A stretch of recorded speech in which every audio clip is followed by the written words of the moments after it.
I think it's the fact that at heart I'm a scientist as well as a therapist, and I feel if we have discovered some principles which apply to an individual relationship, an individual helping relationship, then it ought to be true that they would apply in other situations as well.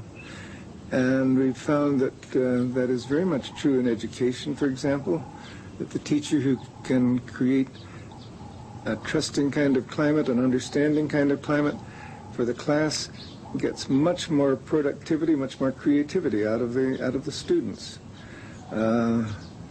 We've found that family life can be very different depending upon the kind of climate that parents create for the children. You use the term unconditional caring, which is very interesting to us because last year we had an interview on television with Dr. Elizabeth Kubler-Ross who used the term unconditional love.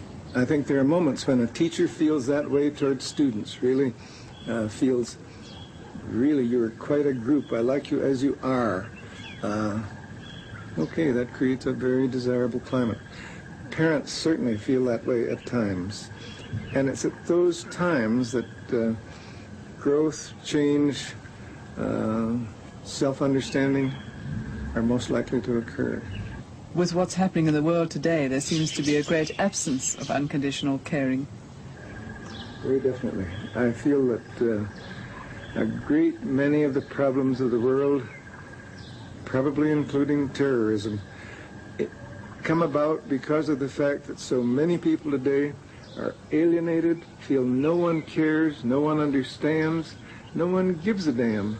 And so they begin to develop hostile and really vicious attitudes that are completely removed from any warm personal relationships. Is it a need to dominate others? Because this seems to be the feeling that one has, that each country wants to dominate the other. Certainly the question of power is very much involved, and that's one thing that we feel we've learned in therapy and in education. If the therapist has a need for power over the client, then he or she is going to be the expert who directs the client. If they're willing to share power, then I think much more exciting things happen.